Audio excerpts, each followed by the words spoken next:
Hello everybody and welcome to XeroPhobia. Tonight I plan on discussing the scares of Tomorrowland, the future scares, with my top 10 most anticipated horror games of 2016. None of these games obviously aren't released yet, and most of these games don't have a set release date scheduled, and even some don't have a year, they're just coming out. I'm hoping a lot of these come out this year, but we can hope in one hand and go in the other, and which one fills up quicker. So let's start my list with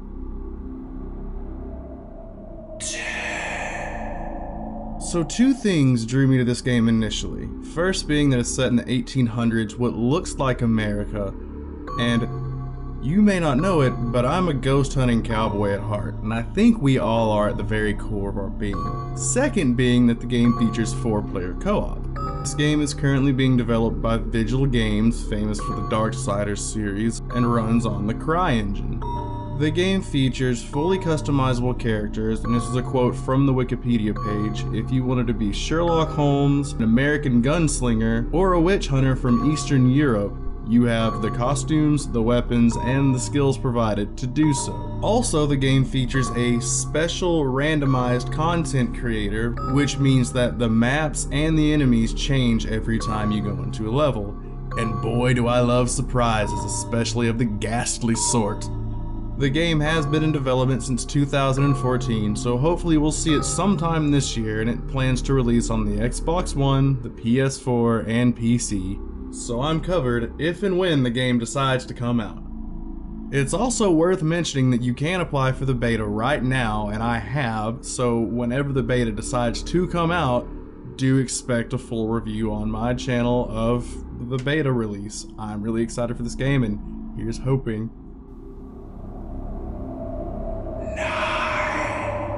If you followed me from Zero Raider Gaming, first off, why are you following a strange bearded man on the internet around into a dark, foggy room? What's wrong with you? Secondly, you know that I absolutely adored Until Dawn. The choice mechanics, the character development, the story arc, everything about Until Dawn except for the monster, which that's for another video, was something that I was passionate about. The game was something different. And doing research for this list, I actually found out that this game was coming out. The only reason this game is so high on the list is that the game is coming out exclusively for the PlayStation VR.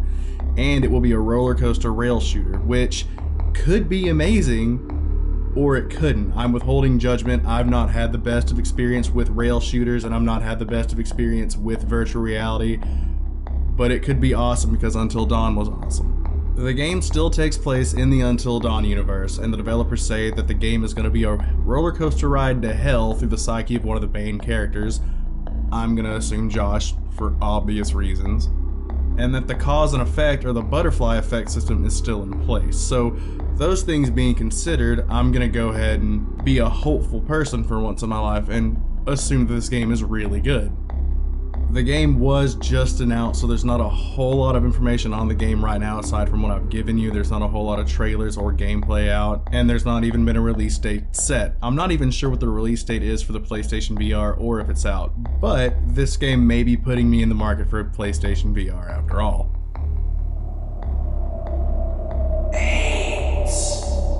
Friday the 13th holds a special place in my heart for all the slasher films. I always thought Jason was one of the coolest slasher villains in all of the slasher genre. Jason's been to camp, he's been to space, he's been to hell, he's been to Manhattan, he's fought Freddy, he's fought Mortal Kombat. Basically, your stereotypic psychopathic bucket list, he's conquered it all. So imagine my surprise when I found out that there was a reboot in the works for the movie. Normally reboots are terrible, but I'm gonna hold my reservations for this once I see it, and imagine my further surprise when there was a slasher game coming out based off of the movie. The NES game was meh, but this game actually looks really entertaining. The single-player story boasts that you can be a camp counselor and trying to protect all of your slutty teenage occupants from Jason, boo, or you can be Jason himself and just rain down hell and bloodshed on the entire camp. Obvious choice is obvious. There's also going to be a 1 versus 6 multiplayer component where one person is Jason, the other 6 people are camp counselors, and Jason has to kill all the camp counselors duh. There's also going to be customization where you can unlock different masks and outfits for Jason from various movies he's been in, and there will also be other melee weapons for Jason like machetes, I believe it said chainsaws, axes, hatchets, whatever you can think to dismember somebody with that'll possibly be in the game. There's also going to be a mode called Movie Trailer Creator where you can actually take your in-game gameplay, chop it up, and make your own movie trailer. This game is expected out October 2016 for PlayStation 4, Xbox One, and PC. 7. I actually ran across this game haphazardly while looking for a new indie game to review for the channel. This is a first-person horror game set in the woods of Wisconsin. You are a guy, I can't remember the guy's name, but you are looking for your friends who are supposed to meet you at a campsite, who mysteriously disappeared, as things do in horror movies and games. Upon searching for your friends, you wind up in an abandoned school and you try to uncover its mysterious past and all that happy stuff. But looking at the game's trailer and looking at the amount of work the developers put into the game, it actually does look some kind of fun. It looks like something worth playing whenever it comes out. The game promises a living, breathing world, intuitive puzzles, a highly suspenseful atmosphere, and that the choices that you make in-game have an impact on the story, which is something that, again, I really enjoy. If you watch my other videos, I talk about that a lot. The game has been greenlit on Steam. Unfortunately, there's no release date set. It just says it's coming out sometime this year. There's no demo or playable alpha right now for download, but like I said, the game does look really good, so let's hope that we see it sometime this year. 6. This game is being developed by Giant Sparrow, which if you played Unfinished Swan, you would remember that name. I wasn't too terribly impressed with Unfinished Swan. It wasn't that fun for me, but I am the type of person who appreciates a certain aesthetic of art in my games, so I can appreciate it for what it was as an artsy game, but for that particular game I wasn't too thrilled. What struck me as What Remains of Edith Finch is the story just looks kind of weird from what I've seen from the trailers and the screenshots and stuff that I've read about it. I'm not sure if it looks inherently fun per se, but it does look really weird and creepy. Basically, the game is told through short stories. You're Edith Finch and you're trying to find out why you're the last remaining Finch, the last remaining person of your namesake. So you go through the past. I believe the stories it said range from the early 1900s through present day, and you explore your family's past and all these mysteries surrounding your family, and that's the gameplay. Now, every clue for this game points to it being just another walking simulator. However, if the story is really good and the game presents itself as inherently creepy or something weird or just something just a little off-putting with this family, that's enough to get me interested to want to play this game. This game is a PS4 exclusive, and again, it's set to come out sometime in 2016. 5. At first glance, Allison Road looks like yet another addition in the seemingly never-ending stream of PT clone horror indie games. And while I loved PT for what it was, and while I was severely heartbroken when Konami, the evil company that they are, decided to scorch earth the entire product, fire Kojima, and end my hopes for a good Silent Hill ever again, I've been burned in the past by PT clones. See Layers of Fear. But the more I read about this game and the more I looked at it and the more videos I watched on it, this game actually did grow on me. The game does look really pretty. Now, the game is set in a British townhouse. You're a unnamed protagonist with no memory of why you're there, what's going on. You're looking to uncover what happened to your family and solve all the mysteries in this house while being chased by unnamed darknesses and nightmares that dwell in the walls of this house. If that doesn't sound familiar, then I'm not sure where you've been for the past year and a half. But the game does look really pretty, and again, like everyone else, I was heartbroken when PT and Silent Hills were cancelled. So I guess, going to the aforementioned stream of endless PT copies, we're all just trying to find that game to fill that void. looking at this game and reading about how passionate the developers are about their game, I'm really hoping this may be the one that breaks the mold. This may be the spiritual successor to PT that we've all been wanting. It won't be near as good as Kojima's Silent Hill because I don't think anything could ever take that torch, but I think it could be close enough to be deemed worthy, and I'm really looking forward to it. This game is currently set for a release at the end of 2016. Right now they're looking at releasing it on PC solely, but looking at the FAQ section, they are in talks with Sony and Microsoft to release the game on all consoles. So here's hoping. 4. This was made by the same people who made BioShock, BioShock Infinite, and Dead Space. Now the first two of that list were games that I really enjoyed. Dead Space, not so much. And this is yet another first-person narrative horror game. But there's a twist. You're blind. This game is set in an abandoned house and you use echolocation to find your way around, solve the mysteries, and hide from the ghosts and other creepy darknesses that are following you around in this creepy house. And from what I understand, and let me know in the comments if I'm wrong, you're not actually in a house, you're in a nightmare. You're trying to rid yourself of these nightmares that have plagued you forever. I'm not sure. The game was announced and has a lot of press, but I can't really find a whole lot on it other than what the game is loosely about and how the gameplay is. And of course, again, you're hiding from monsters and solving puzzles and trying to get from point A to point B without getting killed by some unnamed entity. But the premise that you're blind and you do this solely on echolocation alone was enough to get me intrigued. It was literally like nothing I've ever seen. And as of this recording, I'm not seeing nothing still, a release date for the game just yet. But I am looking at their Kickstarter and they're trying to fulfill stretch goals to get the game not only released on PC, but also released on Xbox One and PS4 like everything else. So here's hoping for a late 2016 release on all consoles because I'm really interested in playing this game. If you watched my Asylum Jam videos on my other channel, that's something that I hit on really hard was the first person narrative is okay, but I would love to see the blind aspect fleshed out a little bit more, and I think this game could actually do that for me. 3.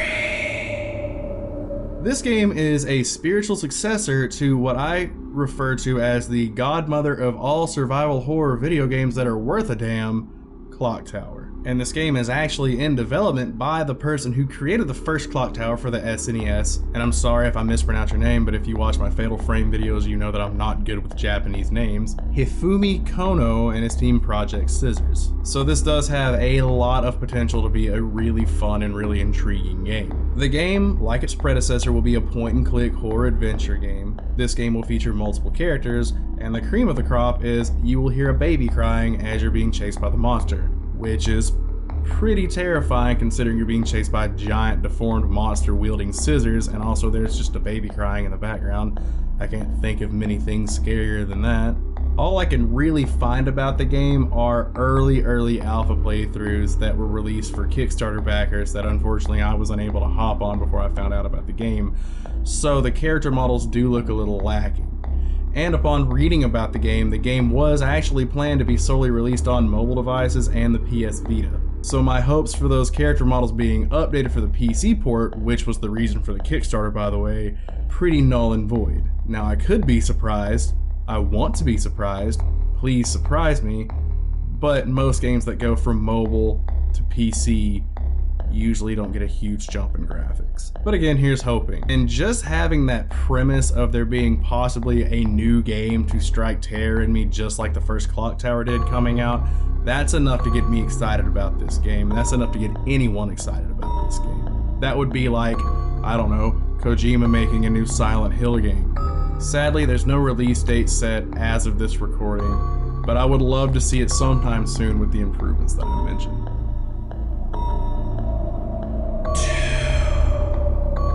I loved Outlast.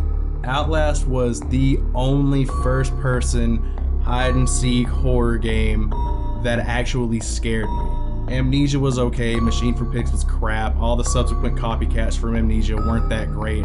Outlast just had something about it. Outlast was visceral. Outlast was crazy. Outlast was evil.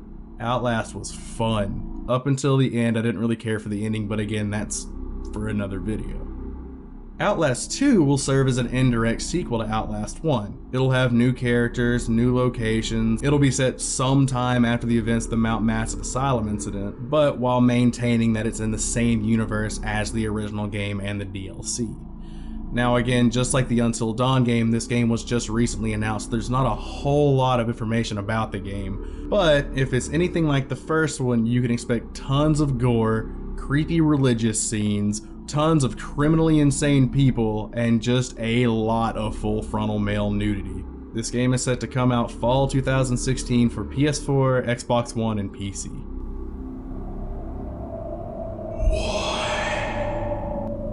Doom. Motherfucking Doom. Badass demons, big f***ing guns, and moving really fast.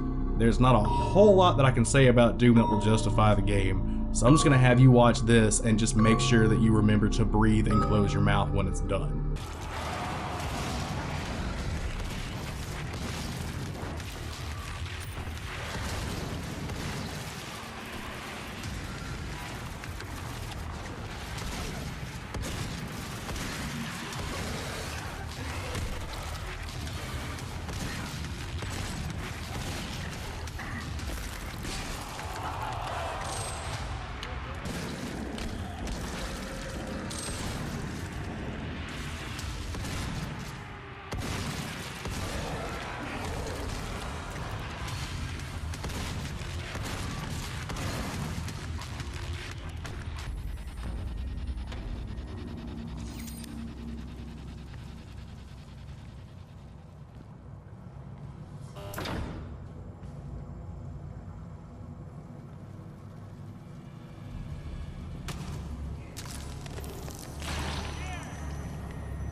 This is set to come out May 13th, 2016 for PS4, Xbox One, and PC. So that was my list. What did you guys think? Do you agree? Were there any games that I left out that you're anticipating for this year? Let me know in the comments section below. I'll be leaving links to all the games that I mentioned down in the description, so I highly suggest you check all of these games out and make your own opinions for yourself. And if you look up from those links, you'll see a code for tblocks.com. It'll get you 15% off your first month subscription. Helps me out, helps XeroPhobia Gaming out, helps T-Blocks out. You get awesome stuff, so definitely check that out. It's worth everyone's while. If you liked this video, don't forget to give me a huge thumbs up, share this video around, and subscribe to this channel if you haven't already. Thank you guys so much for watching, and I'll see you on the other side.